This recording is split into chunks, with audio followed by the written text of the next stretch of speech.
Éric Ciotti, bonjour. Bonjour. Merci d'être avec nous. On va parler du meurtre de Clément Méric, on va parler de laïcité et on va revenir bien entendu sur la prestation télévisée de François Fillon jeudi dernier. On commence, si vous voulez bien, par l'agression de Clément Méric. 8 personnes issues de la mouvance d'extrême droite ont été placées en garde à vue. Selon les informations de ce matin, le principal suspect a été mis en examen et incarcéré. L'intention de tuer n'est pas retenue. L'enquête va déterminer les circonstances du meurtre. Qui, à vos yeux, porte la responsabilité de ces actes de violence ?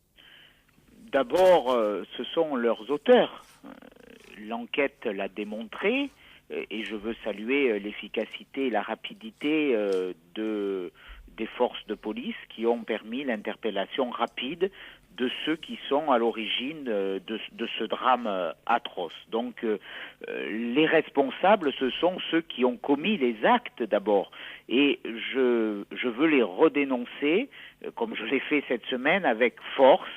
Ce drame est horrible.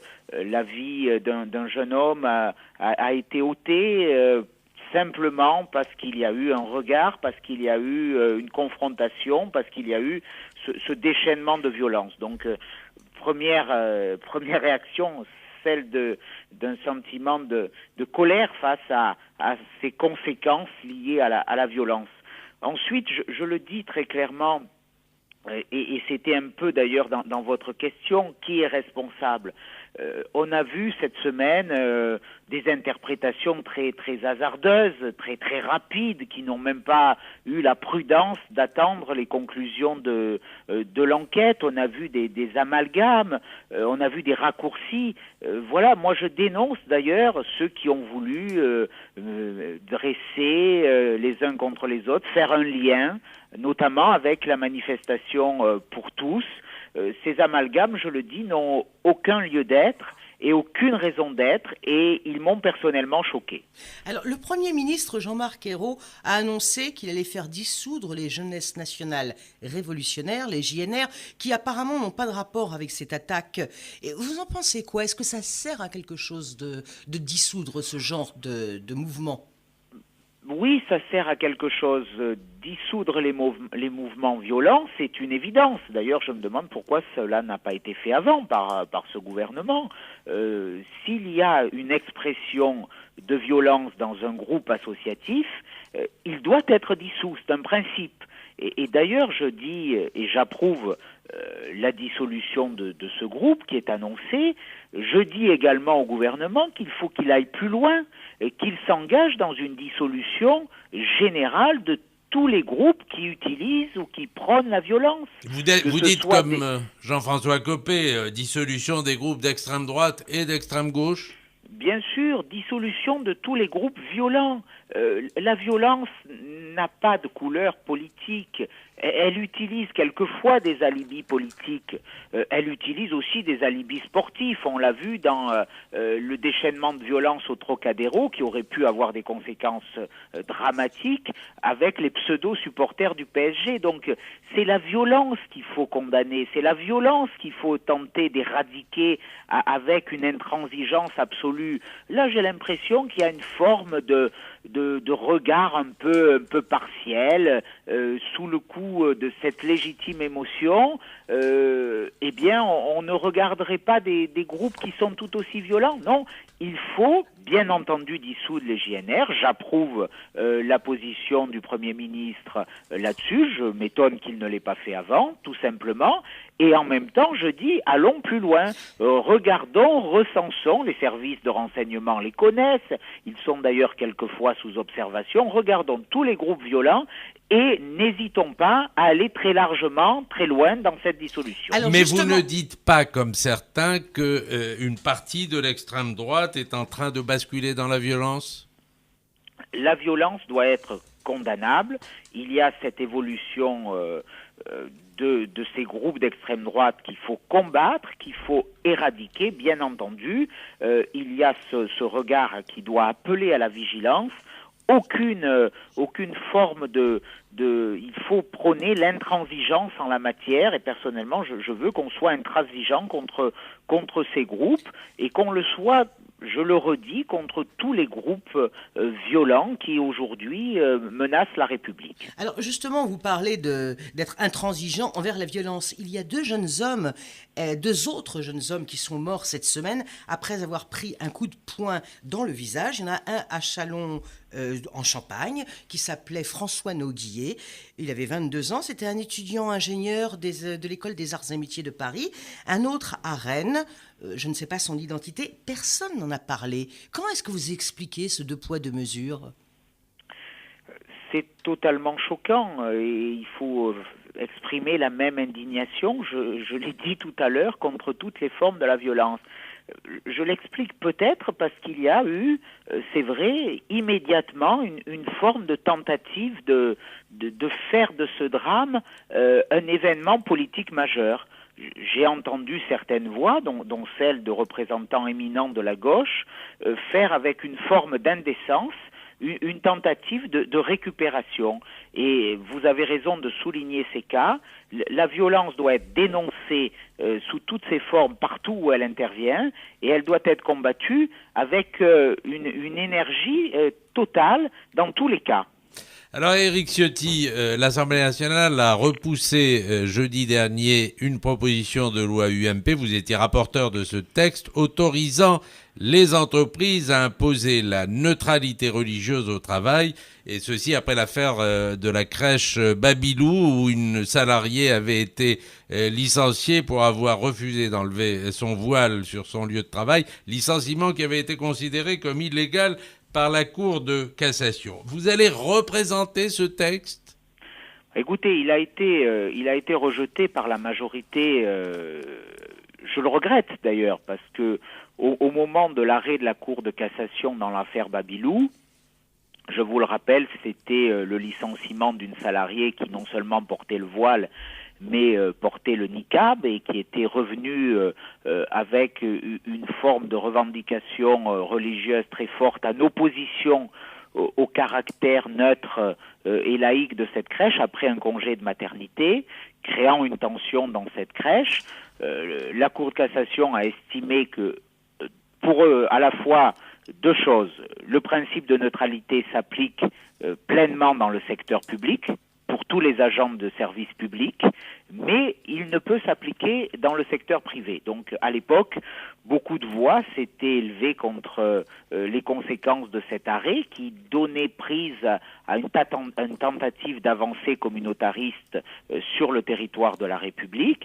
Le ministre de l'Intérieur lui-même avait critiqué cet arrêt. Le président de la République avait dit qu'il fallait légiférer. J'ai préparé un texte, co-signé d'ailleurs, déposé par François Fillon et par Jean-François Copé, et par le groupe UMP, par Christian Jacob, notre président de groupe, et de façon très hypocrite et je dirais très surprenante, les députés socialistes ont refusé ce texte qu'ils avaient, pour certains d'entre eux, appelé de leur vœu. Et certains d'entre eux avaient notamment signé une pétition disant « il faut légiférer ». Donc je regrette cette position très, très politicienne, très, très hypocrite. Nous allons continuer au niveau de l'UMP ce combat. Encore une fois, c'est un combat qui ne s'oppose pas à la liberté d'expression religieuse, qui est totalement...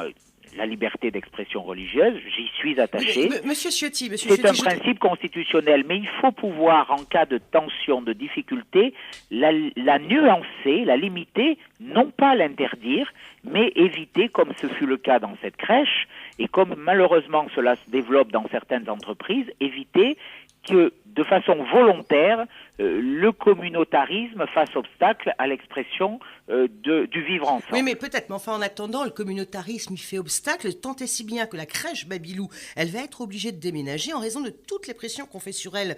Les parents qui demandent à ce qu'on réveille les enfants pour la prière, ils veulent une nourriture strictement halal. Les femmes qui s'occupent des enfants ont témoigné, elles ne peuvent même plus, pour celles qui le veulent, aller fumer leurs cigarettes dehors, parce que c'est pas bien une femme qui fume. Bon, alors donc, on va peut-être s'en aller, la crèche Babylou va peut-être aller s'établir à Conflans-Sainte-Honorine. Est-ce que pour vous, c'est une défaite de la République laïque ? Oui, si cela se produit, ce sera clairement une défaite de la République. Et nous le devrons à la lâcheté du gouvernement en la matière. Ce que vous décrivez traduit une situation assez terrifiante que nous a rappelé la directrice de la crèche Babilou, que j'ai auditionnée devant la commission des lois à l'Assemblée nationale il y a 2 semaines, Madame Baleato, qui nous a décrit, depuis l'arrêt de la Cour de la cassation, l'exacerbation d'un climat de violence, de conflit, avec pour seul objectif de faire partir cette crèche. C'est inacceptable. On ne peut tolérer que sur le territoire de la République, des communautés veulent faire avancer leurs revendications au détriment de la loi de la République et de ce principe de laïcité. C'est pour cela qu'il fallait légiférer. C'est pour dire que la République ne cédera pas un pouce de terrain devant cette volonté d'avancer communautariste. Et je le dis, le groupe UMP continuera ce combat, mais je déplore cette forme de lâcheté du gouvernement qui, finalement, on le voit bien, hésite entre la République et les communautarismes. Il y avait une vraie fracture au sein du groupe socialiste à l'Assemblée nationale. Il y avait certains députés qui, en gros, disaient c'est pas grave, finalement, que chacun exprime sa liberté d'expression religieuse. Et on sentait bien qu'il y avait une forme déjà, que ces députés étaient déjà prisonniers, peut-être pour des raisons électorales, de cette forme de communautarisme. Peut-être pour des raisons idéologiques. Rappelons-nous quand même que Terra Nova, le think tank du Parti socialiste, avait théorisé le fait que désormais l'avenir du vote de gauche reposait non plus sur le vote ouvrier, mais sur le vote communautariste. Et puis il y avait de vrais républicains qui n'acceptaient pas ça. Malheureusement, ils n'ont pas gagné dans ce combat et je le regrette. Un mot de l'affaire, cette affaire du mur des cons. Notre confrère Clément Veyrenal a eu droit à un conseil de discipline avec une décision de mise à pied. Le CSM a refusé de se prononcer sur cette affaire. Est-ce que vous jugez normal que le seul à devoir rendre des comptes dans cette affaire, c'est le journaliste? Et pensez-vous que les auteurs de ce mur doivent être sanctionnés?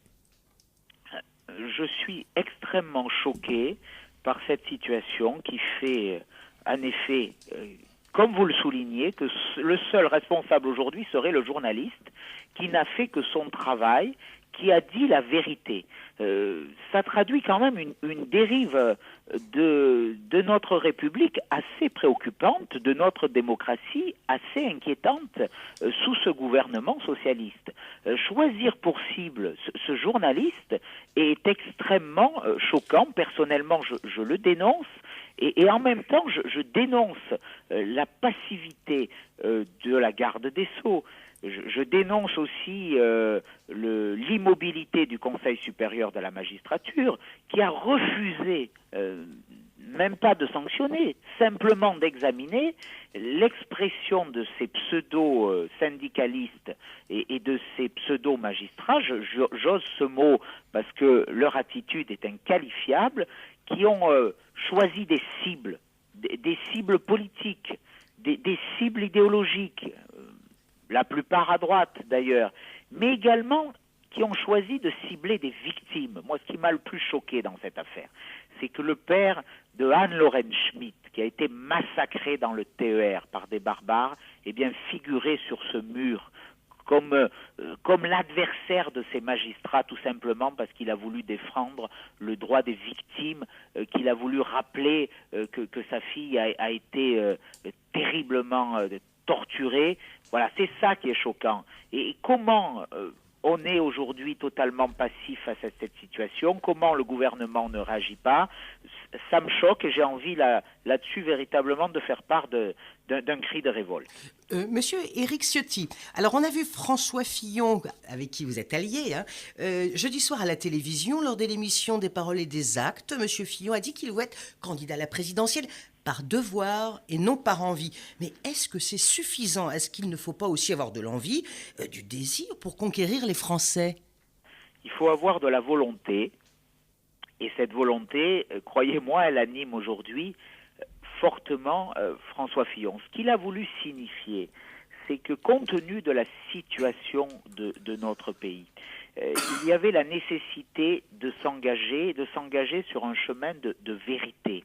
Et il faut arrêter ces parcours politiques qui ne reposent que sur l'ambition, qui font qu'avant les élections, on promet tout et son contraire, comme l'a fait François Hollande, qui voulait réenchanter le rêve français. Il a été élu sur un rêve, il a prôné le rêve. Aujourd'hui, c'est un véritable cauchemar pour notre pays. Ce qu'a voulu dire François Fillon, c'est qu'aujourd'hui, compte tenu de cette crise morale, de cette crise sociale, de cette crise politique, de cette crise des valeurs, eh bien oui, il y a la nécessité d'agir par devoir. Surtout, ce mot devoir, il repose sur plusieurs éléments. C'était quand même un peu étonnant quand il l'a dit. Le courage, c'est ça qu'a voulu dire François Fillon.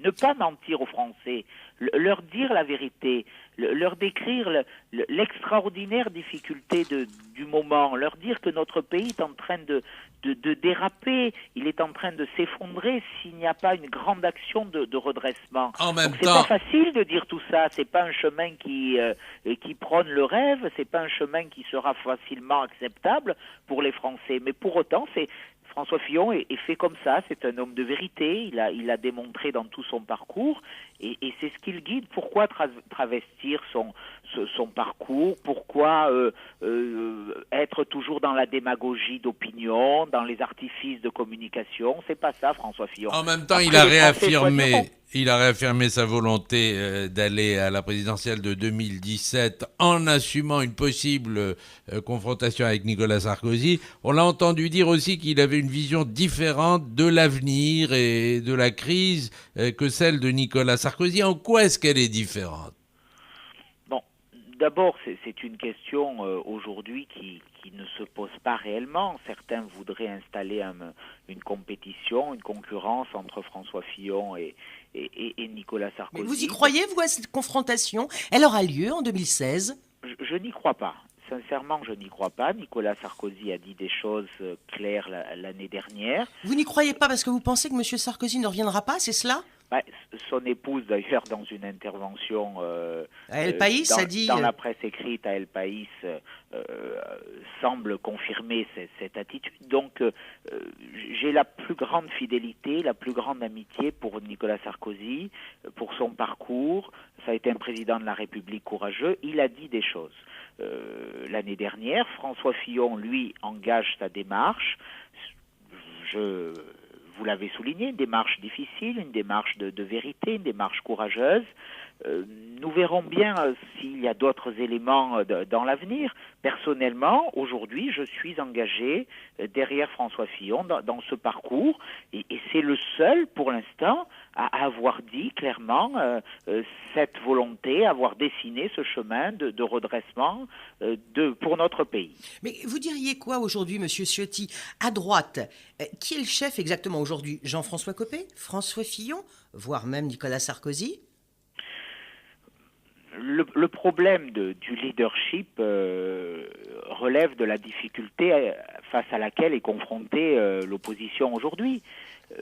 Il y a une situation à la tête du parti qui n'est pas conforme en gros à ce que regardent les électeurs de droite dans notre pays, du fait des difficultés qui sont apparues au moment des élections à la tête de l'UMP à l'automne dernier. Donc ce problème de leadership institutionnel à la tête de l'UMP, il existe.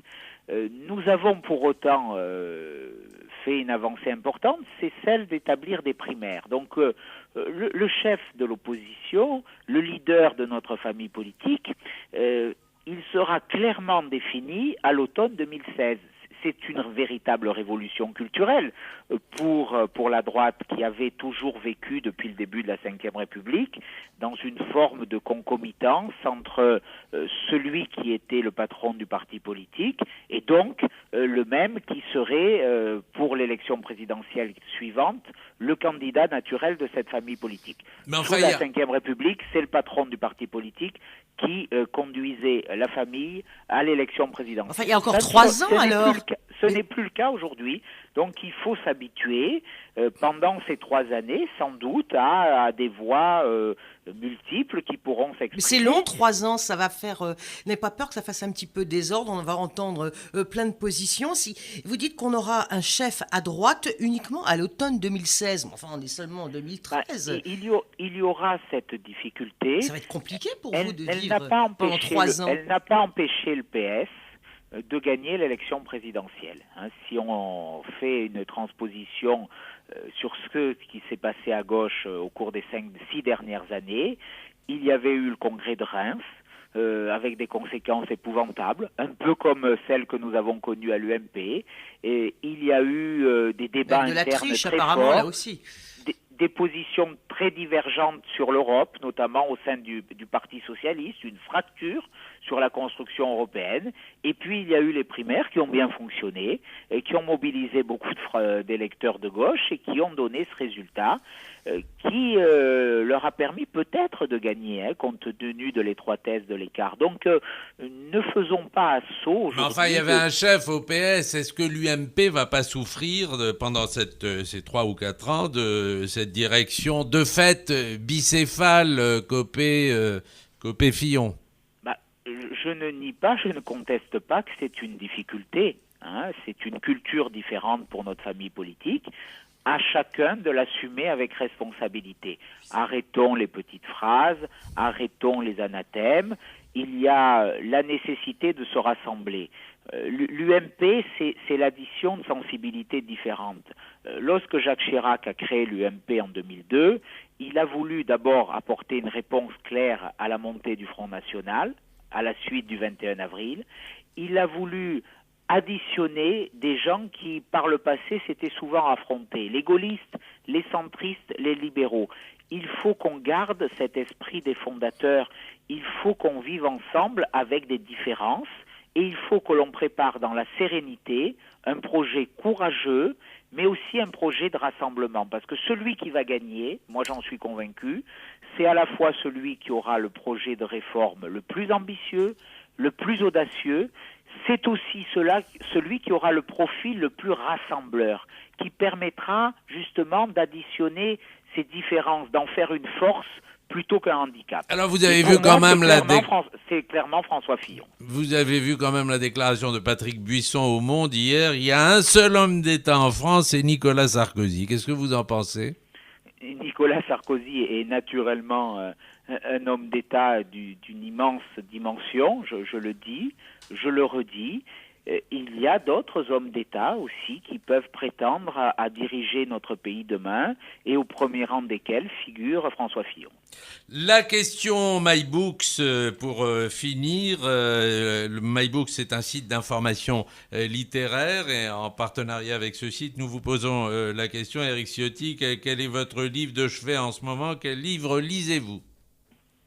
Je lis le roman de France-Olivier Gisbert, la cuisinière d'Himmler, qui est à la fois, bien sûr, un roman qui souligne le talent en la matière de France-Olivier Gisbert, mais c'est en même temps un retour historique sur cette période et sur ce déchaînement de violence qui a fait honte à l'humanité et qui constitue pour l'humanité une tâche indélébile.